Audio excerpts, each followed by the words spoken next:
Senhor Jesus, Divino Mestre, agradecemos pela oportunidade, pelo ensejo que se renova para nós, para a realização deste estudo, que nós possamos realizar o melhor ao nosso alcance, colaborando contigo para que as vibrações de paz, compaixão, misericórdia, equilíbrio e harmonia façam morada definitiva em nossos corações, nos ambientes em que nós estivermos, pelas vias em que trafegarmos, que possamos irradiar o melhor dos nossos espíritos. Pedimos a Ti o amparo, a proteção, a luz para todos neste momento, para toda a humanidade, para encarnados e desencarnados, para todos os sofredores hospitalizados, os irmãos suicidas, os irmãos em dificuldade. Possamos colaborar contigo para que o mundo avance. Que assim seja. Muito bem, vou fazer a projeção aqui do texto.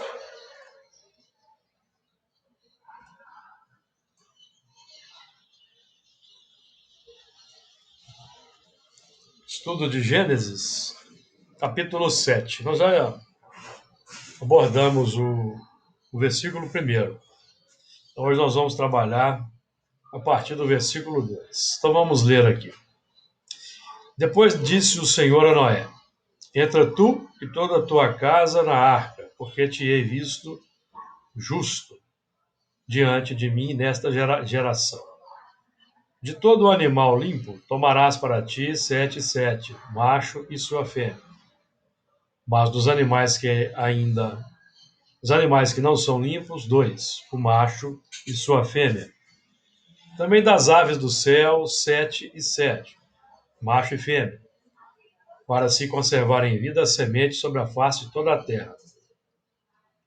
Porque passados ainda 7 dias, farei chover sobre a terra 40 dias e 40 noites, e desfarei de sobre a face da terra toda a substância que fiz.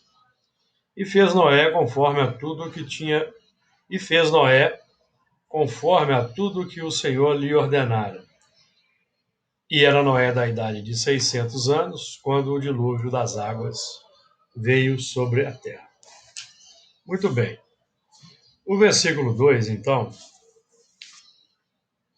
é na sequência aí do versículo 1º, em que Noé adota, utilizando a fé, que é a vontade de que aquilo que ele propõe como meta encontre satisfação, ou seja, ele vai operar para concretizar aquela palavra do Senhor, consoante aquele ensinamento de Paulo, que pela fé entendemos que os mundos, pela palavra de Deus, foram criados, e Hebreus. Então nós vamos aplicar a firme vontade, que é o impacto determinante, para a concretização do plano, que é desconhecido. Mas nós vamos aplicar a confiança, a vontade, aplicando a obediência e a resignação. A obediência, que é o consentimento da razão. Então a razão precisa concordar e aceitar a nova proposta, e a resignação, que é o consentimento do coração, ou seja, os desejos também precisam ser dobrados em função da nova mentalidade. Então, no versículo 2, de todo animal limpo tomarás para ti 7 e 7, o macho e sua fêmea, mas dos animais que não são limpos, 2, o macho e sua fêmea. Então, o animal limpo, podemos trabalhar aqui inicialmente como símbolo dos instintos já dominados, coimados das impurezas, daquelas características mais brutas, digamos assim, que definem o reino animal. Então são conduzidos, esses instintos são conduzidos pela razão em função de uma nova proposta. O que nós estamos trabalhando aqui é com o advento do período da razão iluminada, que, que vai raiar na nossa mentalidade quando nós aceitamos os mandamentos e ensinamentos divinos. Então, os animais escoimados das impurezas, limpos, podemos dizer que essas impurezas são as imperfeições que foram acrescentadas aos instintos que são substancialmente bons. Para nós aí trabalharmos naquela linha que estamos trabalhando ao longo do tempo. Esses animais limpos, os instintos, as impurezas, as imperfeições, lavados pela água da reencarnação. Corpo físico, corpo biológico, constituído por 70% de água, aproximadamente. Então, essa nova dinâmica operacional de trabalhar com os instintos já dominados, os coimados das impurezas, com as virtudes em desenvolvimento, abre um novo ciclo de evolução. Está simbolizado aí no 7 e 7. Tomarás para ti 7 e 7. Ou seja, podemos trabalhar em termos filosóficos como sendo a conquista pelo mérito de novos ciclos de evolução. Tomarás, ou seja, entrarás na dinâmica operacional numa nova etapa, por conquista, por mérito próprio. De acordo? No campo da... eu vou abordar um outro ponto aqui, deixa eu chegar mais embaixo aqui essa contagem aí dos animais, né, 7 e 7, representa para nós apenas a sua identificação, pois eles já estão na nossa intimidade há muito tempo, definindo as experiências repetitivas no tempo para a consolidação do substrato. Pois nós estamos tomando conhecimento, consciência desses valores como sendo conquistados ao longo das reencarnações. Porque para a grande massa se mantém no campo da indiferença para com o ensinamento que nós aqui estamos estudando, e a grande massa vai sendo conduzida pelos impulsos, pelos desejos, pelas emoções, pelos instintos, na pauta das reações, os reflexos, do que os reflexos vão propondo, o que ainda caracteriza um mundo de expiações e provas. O mundo da regeneração é bem diferente desse campo. O mundo da regeneração é um mundo onde os espíritos já buscam desenvolver os potenciais mais nobres,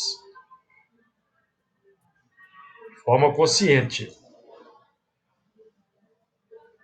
Certo? Então, nos mundos de regeneração, onde a alma penitente, ou seja, arrependida, sinceramente arrependida,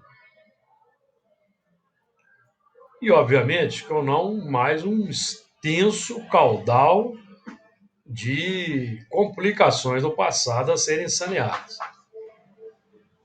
Em princípio, esses que trazem um caudal, digamos, uma cadeia muito grande de complicações irão partir da Terra, em tese, em princípio.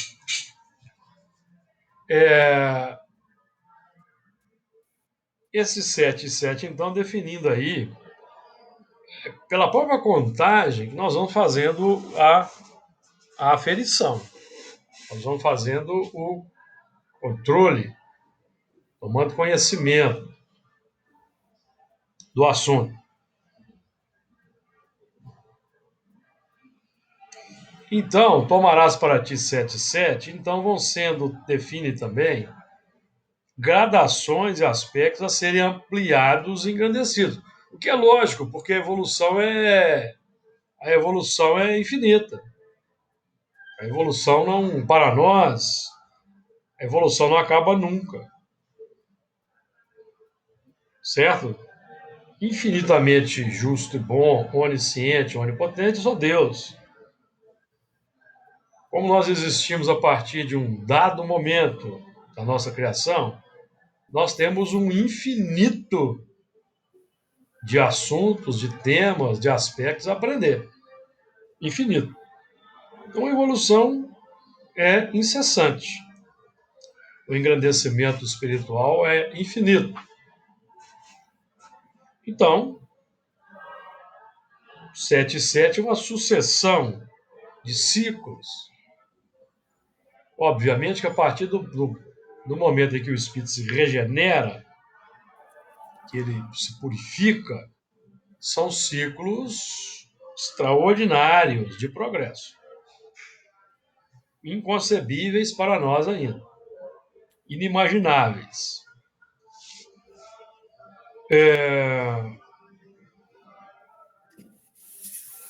Esse 7 e 7 também define também para nós uma dinâmica amplamente aberta para que em qualquer situação em que formos colocados, teremos recursos intrínsecos que poderão ser acionados para superar os desafios da nova etapa.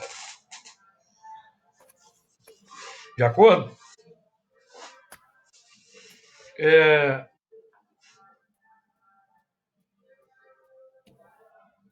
Muito bem. Alguém aí quer falar? Eu pensei que alguém quisesse falar. Ô, Júlio, eu queria manifestar não sei se uma forma meio abstrata também que me chamou a atenção, dentro do que você já falou, é que, primeiro, assim, esse 7 e o 2, eu fiquei assim, mas o que me chamou a atenção foi o seguinte, mesmo os animais que não são limpos, eles não foram abandonados, não foram deixados para trás, foram levados. Eu fiz um raciocínio aqui, assim, ó, entendendo que esses 7 limpos poderiam representar o 7. A gente lembra que o 7 já é aquilo que já foi definido, né? Aquilo que eu conquistei. Então, a gente está dentro do planejamento setenário, né, da semana, quando eu chego no 7, é aquela virtude conquistada. Pensei dessa Que abre um novo ciclo centenário. Sim, que abre um novo ciclo, sim, a coisa não para. Pensei nesse aspecto do 7. Dentro disso, eu carrego comigo as virtudes que eu já conquistei, representando o 7. Mas não tem como eu deixar para trás, que faz parte de mim, os, os que ele chama aqui de não limpos, que eu entenderia como vícios, ou seria mais um sentido mais positivo, ou virtudes a serem conquistadas. Então, eu representaria esses dois como nesse sentido, Na pauta da regeneração é o término da depuração, limpeza final. certo, Porque na faixa do espírito puro não existe mais animal impuro.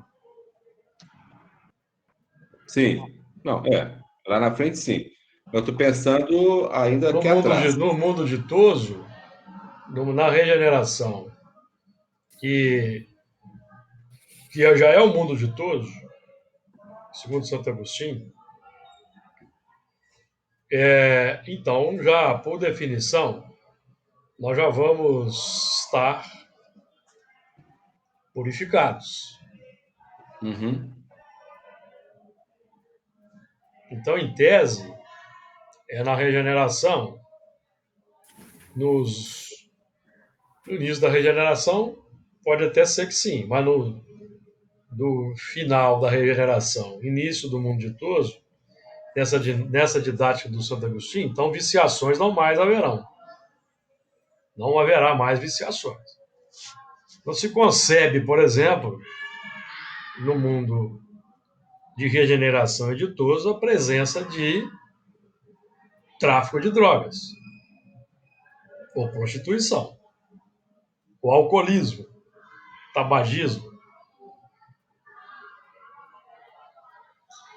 Então, porque nós vamos estudando a questão 895 do Livro dos Espíritos, nós vamos entender a pergunta que foi feita por Kardec aos Espíritos. Postos de lado os defeitos e os vícios acerca dos quais ninguém se pode equivocar, então na regeneração para frente não tem mais defeito e vício na Terra. Porque senão não é mundo de regeneração, é mundo de expiação. Porque o viciado em substâncias entorpecentes, por exemplo, ele causa expiação em si mesmo e é motivo de escândalo para os circunstantes. Então, onde o escândalo é necessário? Nos mundos de expiação e prova. Regeneração, não. Que é lógico. Segundo a definição dos espíritos. Nós estamos estudando aqui doutrina espírita. Espiritismo. Conforme a codificação de Allan Kardec. Aí nós temos que esquecer obra psicografada. Que tem obra psicografada aí causando confusão. O elemento toma o que está na psicografia como sendo superior ao que está na codificação. Então, se o que está na psicografia desmente princípios lógicos, então nós vamos descartar. E vamos aguardar a sanção do tempo. De acordo? Júlio, daria para subir o texto um pouco para a gente? Ou está de acordo?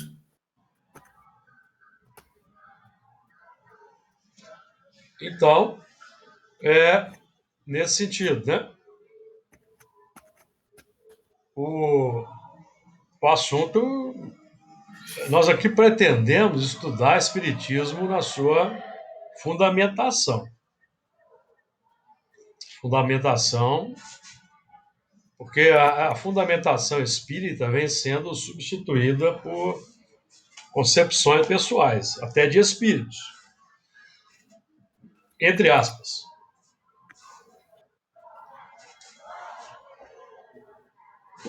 Então, os animais que não são limpos, dos animais que não são limpos, aqueles que estão atuando com liberdade na casa mental com sua carga instintiva. Não estão lavados pelo controle e saem causando confusão. Aí no mundo interior e no mundo exterior. De acordo, amigos? Esses animais não limpos, eles saem a todo momento das nossas irreverências no cotidiano.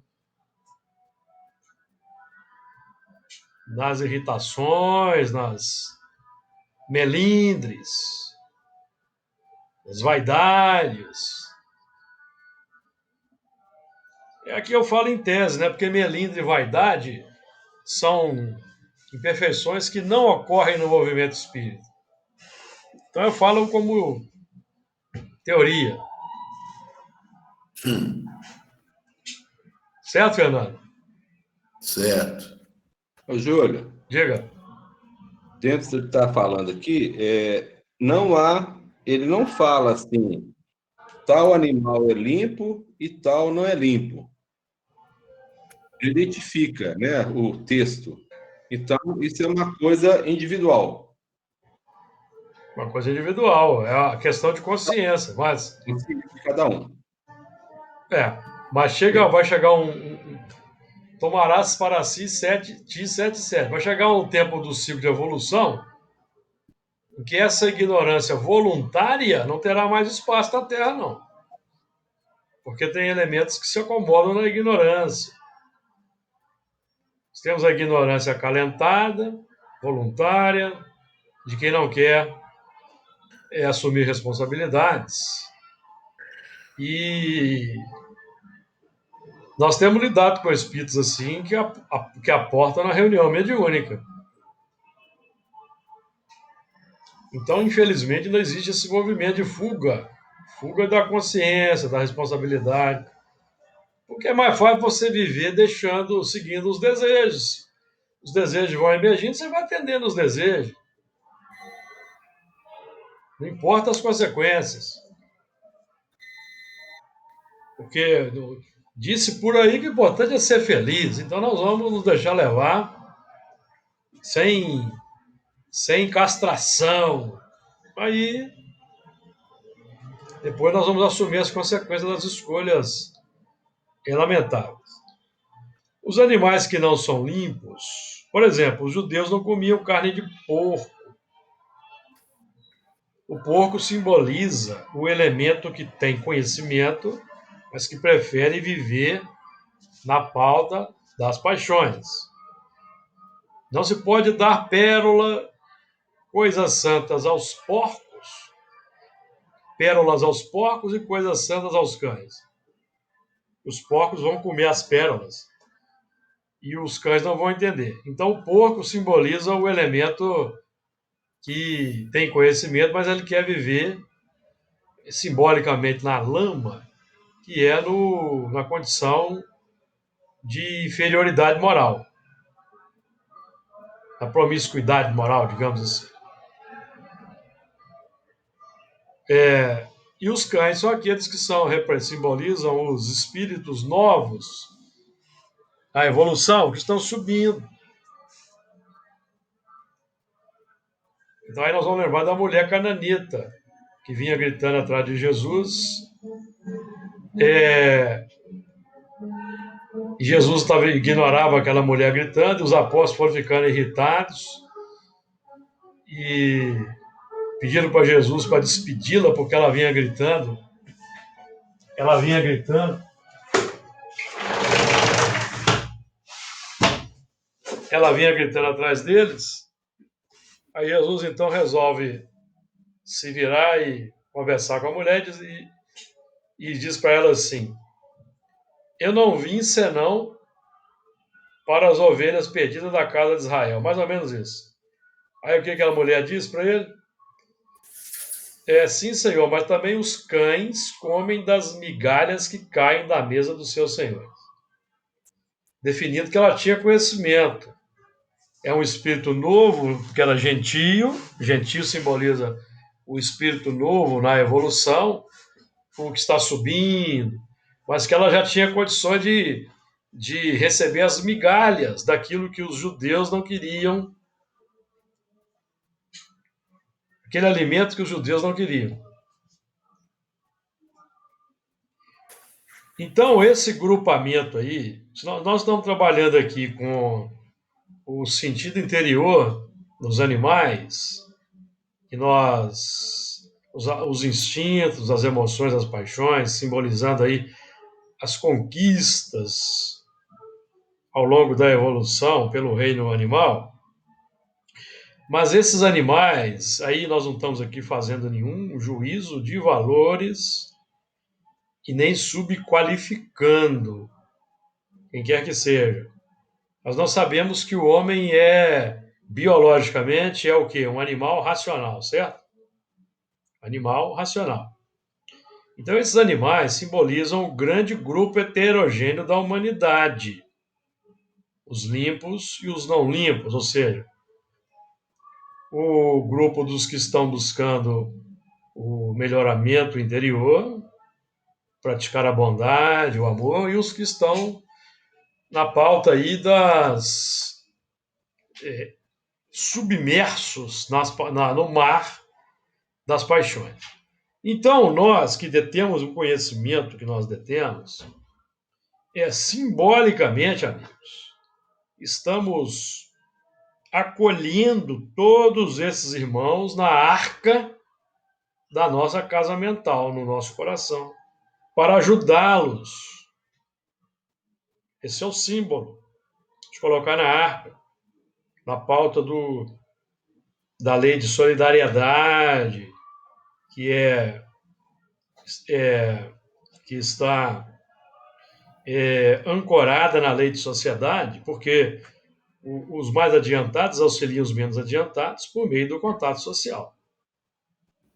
Então, nós que abrimos a casa mental para a doutrina espírita, nós aqui ascendemos ao grupo dos mais adiantados, pelo menos intelectualmente. Agora nós temos que elevar os instintos à altura desse progresso feito, dessa elevação intelectiva que foi feita. Como é que nós elevamos os instintos à altura desse progresso? Ajudando e amando o próximo. Na pauta do fora da caridade não há salvação. Então nós, nesse movimento, estamos como que colocando todo esse grupo heterogêneo na arca do nosso coração. Então, perante o grupo heterogêneo, nós vamos então exercitar as virtudes que nós já desenvolvemos aqui, ou pelo menos embrionariamente. Perante uns, nós vamos adotar a compaixão, perante outros, a misericórdia. Outros, a tolerância, a piedade, a paciência. De uns para com os outros. Uns para com os outros. Porque nós aqui, por exemplo, nós não somos espíritos perfeitos, nós cometemos erros. Então é necessário que nós, de um para com os outros aqui, né, que estamos estudando nessa sala, exercitemos a caridade de uns para com os outros. De uns para com os outros. É por isso que nós trabalhamos, por exemplo, no terreno da mediunidade, porque nesse contato social nós vamos nos aprimorando, uns servindo de exemplos para os outros e vice-versa, e reciprocamente, juntos e misturados, no mesmo barco, e vamos avançando, em conjunto, em grupo. Então, por isso que eu fiz aquela brincadeira com o melindre, dizendo que não tem melindre, só em teoria no movimento espírita, mas é lógico que é uma brincadeira, porque se tem um meio onde o melindre campeia com mais pujança, é na seara espírita, em que os elementos não sabem aproveitar as nossas imperfeições individuais para crescerem com elas, e ficam fazendo julgamentos, ficam atirando pedras, porque não estão focados efetivamente. Amigos, as pessoas que se trabalham nessa pauta, se deixam melindrar com facilidade, desculpe aqui a franquia, mas elas não estão focadas no estudo, no trabalho, no comprometimento com o progresso moral. Elas estão focadas no próximo, observando as suas atitudes, fazendo marcação cerrada. O problema da imperfeição individual é de cada um. Cada um vai responder por si. cabe-nos aproveitá-las para crescer.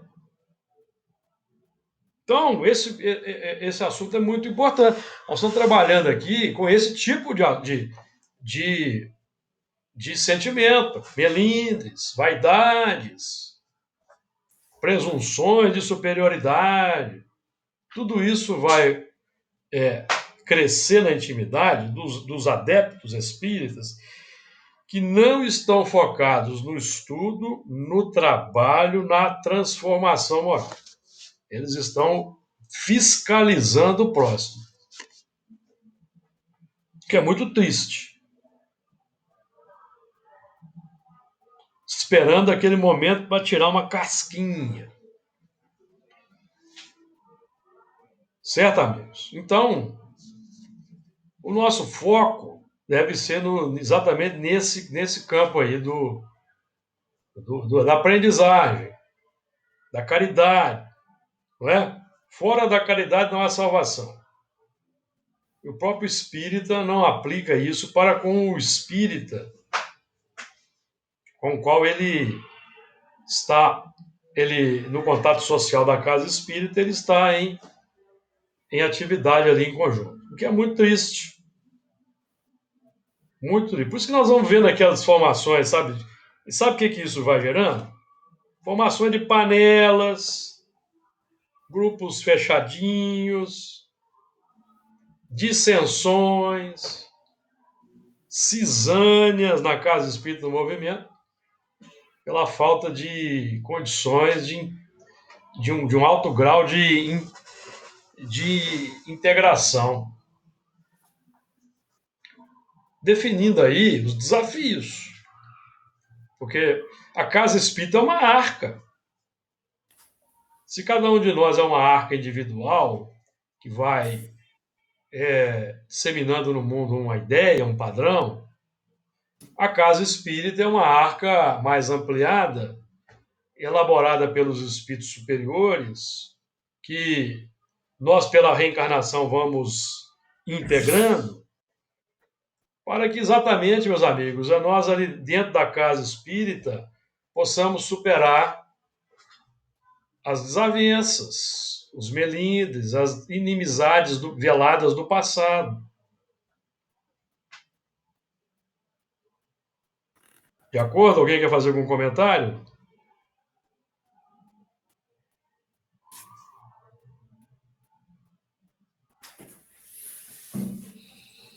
Vamos lá, então. Os animais que não são limpos, já falamos demais aqui, não é isso? Os aspectos ainda a serem elaborados. Por exemplo, vamos trabalhar com o seguinte sentido. Em cada existência, nós lidamos com uma pequena parcela do nosso arcabouço do passado. Muita coisa velada pelo esquecimento. Que, à medida que nós vamos nos atirando, nos entregando à prática do bem, amigos, do amor, sem ficar catando defeito e imperfeição uns nos outros, focados no estudo e no trabalho, nós vamos superando o que ficou para trás, na pauta do amor que cobre a multidão dos pecados. Agora, se nós estamos na casa espírita e estamos focados no próximo, nos defeitos, nas dificuldades, nós vamos ter que voltar ainda no futuro para resolver isso. E tem gente que ainda não percebeu. Não é? Então, para que a gente fuja dessa armadilha, qual que é a didática? A didática é oferecida pelos espíritos. Nós vamos nos entregar a assiduidade e a pontualidade, por exemplo. Porque por exemplo, aquele que não é pontual, o que vai acontecer com ele? Se ele não é pontual por uma questão de trabalho, nós temos irmãos que trabalham ainda e têm dificuldade em chegar no horário, é perfeitamente compreensível. Mas aquele que pode evitar e pode se antecipar, desde que não tenha um compromisso urgente, ele já vai entrar numa dinâmica de não causar dificuldade para quem coordena. Pessoal, é muito difícil a posição de um coordenador de tarefa espírita. Muito difícil. Porque se nós chamamos atenção para a disciplina, a pontualidade e a assiduidade, os elementos já nos olham com olhos diferentes. É muito rigoroso. Mas desculpe, o meu trabalho ali é esse, no meu caso particular, da minha seara. Então, qual que é o nosso papel? Se nós somos coordenadores aqui, nós somos coordenados a colar. Qual que é o nosso papel? É não propor dificuldade para aquele que coordena, facilitar o trabalho de quem coordena. Porque, no meu caso particular, eu estou o coordenador, eu não sou coordenador. Esse é um grande problema do trabalho espírita, principalmente o mediúnico, que as suscetibilidades estão à flor da pele. E eu lido com isso, eu já tenho uma certa estrada. Eu comecei bem cedo, com 17 anos. Então eu lembro da nossa coordenadora da época tendo dificuldade com elementos que não conseguiam ser assíduos nem pontuais, embora não tivessem impedimentos para isso. Então eu aprendi desde cedo a não causar dificuldade para quem coordena. Não é? Porque se coloque na minha posição, por exemplo, aqui. Coloque na minha posição de ter que chamar a atenção, às vezes, de gente que tem mais de 50 anos, 60 anos de idade. Em tese, não precisaria? Hein, Luiz? Luiz Rio aí, pode falar, Luiz. Em tese, não. Eu ri porque, assim, quem dera o envelhecimento trouxesse o correspondente amadurecimento. Na maioria das vezes, sim, mas em algumas situações, não. Agora as pessoas precisam compreender que cada um de nós aqui reencarnou para sanear defeitos, temos muitos defeitos, e nós vamos continuar com defeito até desencarnar, gente. Aí uns vão ficar brigando com os outros por causa de defeitinhos que cada um tem. Então não tem sentido. Então qual que é o foco? Estudo, trabalho, perseverança. Não é? Ou então adotando aquele lema de Kardec, né? Trabalho, solidariedade, tolerância. Esse é o lema de Kardec? É isso mesmo, Luiz? Trabalho, solidariedade, tolerância? Cara, eu já li, mas... Eu acho que é mais ou menos esse, o lema de Kardec lá. Trabalho, solidariedade, tolerância. Eu acho que é na revista. Trabalho, solidariedade, tolerância. Deve ser. Ele engloba, é um tripé.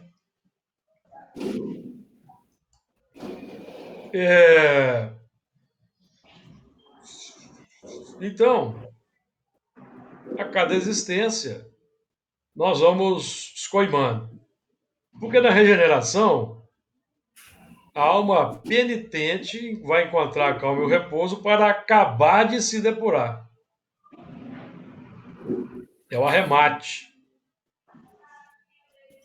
Não é o começo.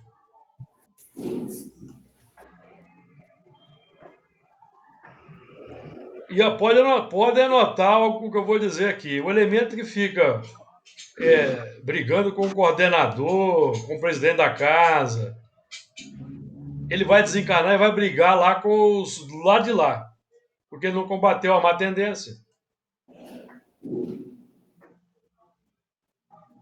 Vai continuar. Porque tem gente que acha que desencarnou. Agora desencarnou, não vai ter mais vaidade, não vai ter mais melindre, meus amigos, o corpo físico abafa. Aquilo que nós cultivamos, depois que sai do corpo, fica mais forte. Uhum. É preciso nós termos atenção para esses aspectos aí. Nós estamos trabalhando isso aí, ó, nesse tema aqui, ó. Entre outras coisas, evidentemente. Mas nós temos que procurar trazer, ancorar aqui o nosso trabalho no campo prático, no caso nosso aqui, do nosso trabalho mediúnico, para qualificar o nosso trabalho, nos qualificarmos e ajudar os espíritos que parodiando Jesus vão dizer assim: até quando vos sofrerei?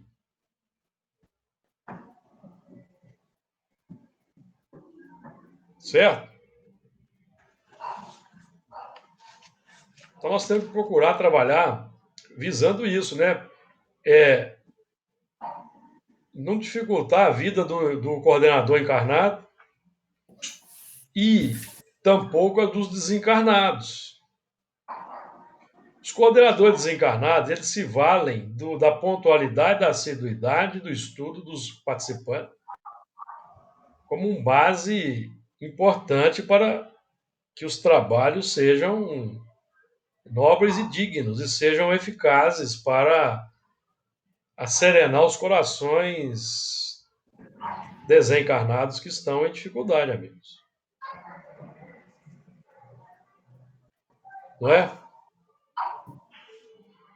Então vamos aproveitar o ensejo, né? Vamos aproveitar o ensejo e vamos, como o Paulo está, vamos prosseguir para o alvo. Né? Vocês vão ter que me aguentar um tempinho ainda aí com meus defeitos, viu? Mas, ô Júlio, eu estou Fala aí, pensando... Luiz. Seu Fernando. Perdão, é o Fernando. Margarida. Seja bem-vindo, né, Margarida? Você estava no limbo aí, né, Margarida? No oculto? Não, eu ia brincar, que eu não vou poder nem brigar com vocês. Não vou chegar do lado de lá, vou ter que brigar, continuar brigando. Vai continuar brigando com os de lá, que você entendeu? Porque o elemento cultiva isso, ele desencarna e acha que ele vai cultivar o quê no mundo espiritual? É. Ele vai ter que lutar contra uma má tendência que ele não lutou na Terra. Com certeza. Ô, Fernando, fala aí, Fernando. Foge, não, Fernando fugiu. Perdão, Fernando. Fernando? Fernando saiu correndo de medo lá. Não, porque o dele está acabando. Acho que ele tem fugido. Depois que eu falei que você ia ter que me aguentar o dia, você saiu correndo, né, Fernando? A bateria está acabando. Mas não é o Margarida. O Margarida também coordena lá o trabalho mediúnico. Eu falei alguma bobagem aqui, Margarida? Não, falou não. É isso mesmo, é. A gente tem que... às vezes, eu penso assim, igual o André Luiz, né, que chegou lá no plano espiritual e encontrou com o amigo, né, que ele e o pai tiraram todo o dinheiro dele, né, e ele ficou todo sem graça, né. Então, a gente tem que estar preparado para tudo, nós que vai desencarnar. Ô, Júlio. Fala aí, Fernando.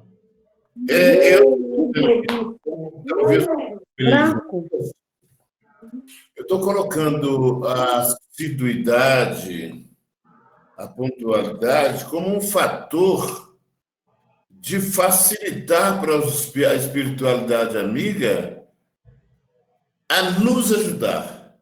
Porque, quer queiramos ou não, todos nós estamos em aprendizado e nós contamos com a boa vontade da espiritualidade amiga. Então, se eu não sou pontual, se eu não sou assíduo, aquela sequência que eles estão fazendo comigo, ela se perde. Eu estou falando isso que eu estou me lembrando aqui daquela questão 76 do Pão Nosso sobre as testemunhas, né? Que são aqueles espíritos que apostaram em nós, que patrocinaram a nossa reencarnação. Eles estão sempre perto da gente a nos ajudar, mas eles contam com a nossa boa vontade. E se a gente não demonstra boa vontade, aquilo que Emmanuel recomendou ao Chico, né? Se a gente não demonstra disciplina, quem perde é a gente. Exato. Porque o Na grau, o grau de comprometimento, ele é demonstrado minimamente na pontualidade e assiduidade. É Exato. minimamente. É o fator mais fácil, que é um fator de fácil adoção. É mínimo. É, Agora, pode falar. não, eu lembrei o seguinte, nessa questão da pontualidade, né? Muitas vezes, eu vou falar da reunião mediúnica de obsessão, mas nós sabemos que o trabalho é incessante. E muitas vezes, a gente, principalmente quando nós saímos desses trabalhos, a gente tem que continuar na mesma frequência, por quê? Porque muitas vezes depois nós vamos continuar o trabalho lá. E a caravana vai passar. E ela não vai parar na minha casa e vai falar, não, gente, espera aí, Margarida. Não, não vai. Como aconteceu, bem explicado no livro, né, do André Luiz, quando os dois irmãos se comprometeram em espírito participar da reunião. Eles estavam atrasados. André Luiz, junto com um espírito, chamou André Luiz para ir com eles, e chegou lá, um estava paralisado, porque ele estava com medo de sair do corpo, porque o amigo, né, estava... Pode pôr na geladeira. O amigo estava aguardando ele, porque eles tinham falado mal dele, e o outro, né, em sono, estava na orgia. Então, aí é a oportunidade, perderam a oportunidade. Somos nós. Então, isso aí, nós temos que nos preparar até para dormir. Sim, sem dúvida. Então, nós estamos trabalhando aí com esse movimento aí dessa limpeza, que não é fácil e realmente impõe desafios. Então, dos animais, de todo animal limpo tomarás para ti 7 e 7. Aí nós podemos falar no campo mais abstrato, dos que são ciclos de evolução que se abrem à medida que os trabalhos vão sendo concretizados na intimidade. Vão se abrindo novos ciclos. E dos animais que não são limpos, 2, o macho e sua fêmea. O trabalho de controle, domínio, refundição, ele é operado pela fêmea na criação de um novo componente a ser fecundado pelo macho. Então, nós estamos falando aqui em termos de sentimentos. O sentimento que se abre para a fecundação, que é o pensamento, a ideia, a filosofia. Então, isso é muito claro naquela passagem de João, capítulo 14, versículo 15, em que Jesus vai dizer assim para os discípulos: se me amardes, guardareis os meus mandamentos. Então,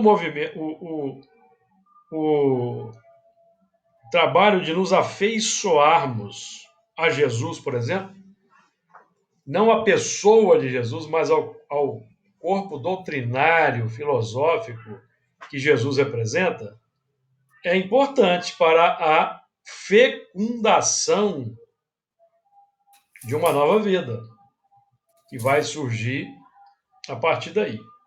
Em cima daquela terra, com aquela terra já arroteada nos milênios, preparada nos milênios, agora para receber uma semente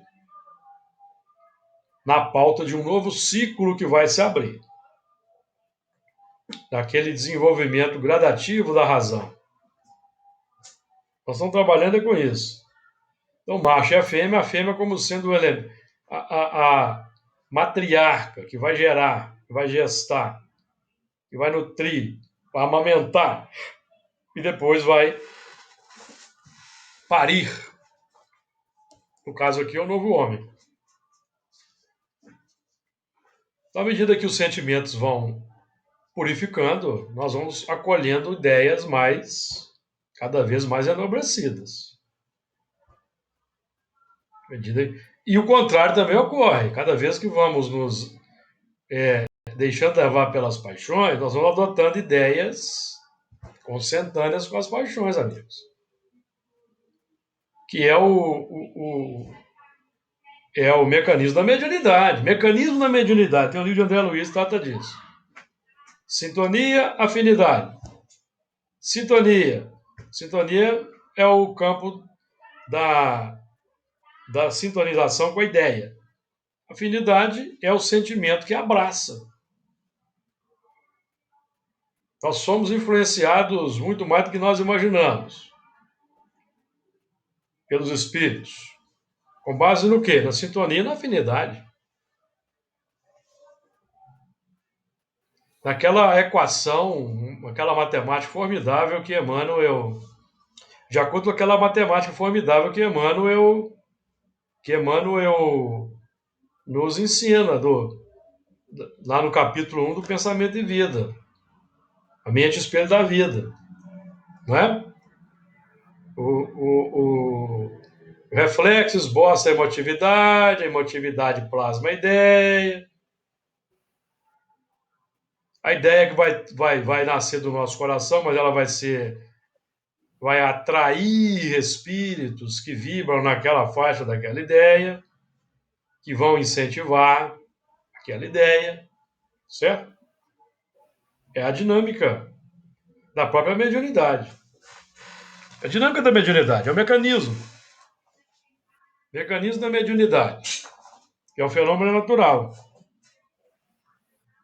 Paulo já dizia, nós somos cercados por uma nuvem de testemunha. A doutrina espírita decodifica isso para nós, na questão 459. Que nós somos, de ordinário, dirigidos pelos espíritos. Então, qual que é nós não precisamos saber se o pensamento é nosso ou não é. Nós precisamos identificar a qualidade, o teor do pensamento. Só isso. Descartar uns, adotar outros.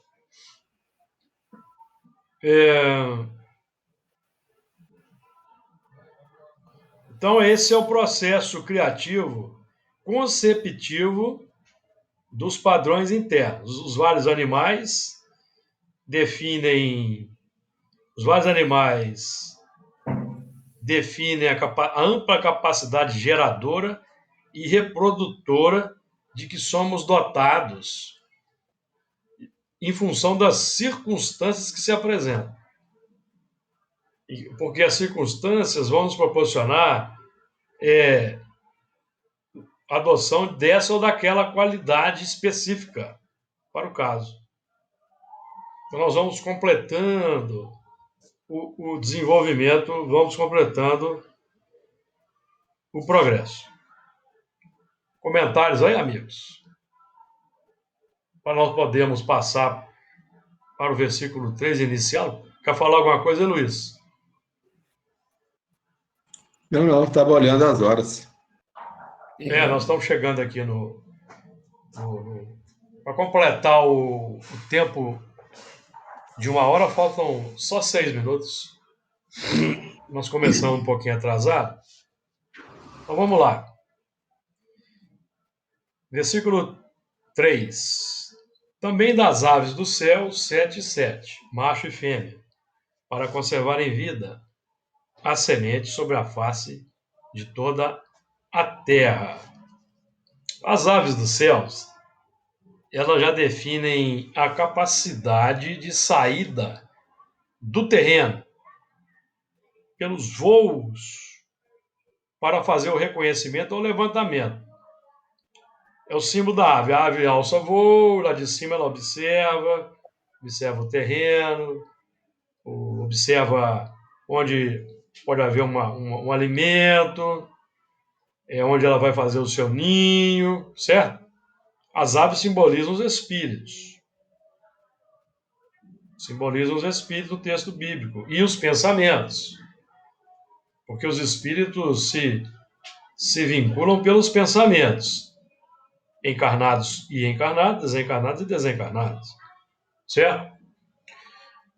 E as árvores somos nós, os encarnados somos as árvores, onde as aves vão fazer os seus ninhos. O símbolo, a árvore é o símbolo das pessoas, dos espíritos, certo? Nós já trabalhamos isso aqui. A árvore, o vegetal, ele recolhe, a árvore recolhe a luz solar, faz a fotossíntese, elabora as folhas, elabora os frutos. As folhas, por exemplo, vão proporcionar sombra, vão proporcionar o oxigênio, ela absorve o gás carbônico, libera o oxigênio, ela produz o fruto, ela retira do solo os nutrientes, é o símbolo das pessoas, tá? Porque nós precisamos absorver as ideias complexas que nos são sugeridas, e não é o que entra que contamina o homem, é o que sai. Absorver as ideias complexas e soltar as ideias nobres, que vão servir de oxigênio para as pessoas. Que é o vento, lembra-se do vento? O vento sopra, não sabe de onde ele vem, nem para onde ele vai, simbolizando aí os movimentos do pensamento, das ideias. Nós estamos trabalhando em mediunidade, educando a mediunidade, desenvolvendo a mediunidade, para conseguir até identificar os espíritos. É o próximo passo nosso. Identificar o espírito que está próximo, certo? Por isso que nós estamos aí exercitando a mediunidade de acordo com a caridade, ajudando o próximo, que é para nós nos qualificarmos para um movimento mais avançado. Nesta própria existência, evidentemente, pode ser, e nas futuras. Então, as aves, aí nós vamos ter os abutres, onde estiver o cadáver, aí se juntarão o quê? Os abutres, não é? O cadáver é o corpo morto, então são os elementos viciosos, que são vampirizados pelas aves, que são os espíritos. Então o símbolo aí é bem expressivo para nós. Nós estamos aí trabalhando para desenvolver aquela capacidade da águia. Lembram-se aí dos 4 animais do Apocalipse? O leão, o bezerro, a águia, o homem. É o homem racional conduzindo os instintos desenvolvidos nas faixas da animalidade. A águia como sendo a capacidade de voar alto, de chegar longe, mas vamos notar que a águia ela desce para se alimentar e pode pegar uma serpente e levá-la para o alto. Veja que interessante. São símbolos. São símbolos para nós. Então, nós vamos deixar o trabalho de aprofundamento aí desse ponto para semana que vem, por causa do nosso horário, tá? Semana que vem nós vamos retomar aí o versículo 3 a partir do início para desenvolvermos esse assunto. E Jesus nos abençoe e nos ilumine. Permita-nos estarmos de volta.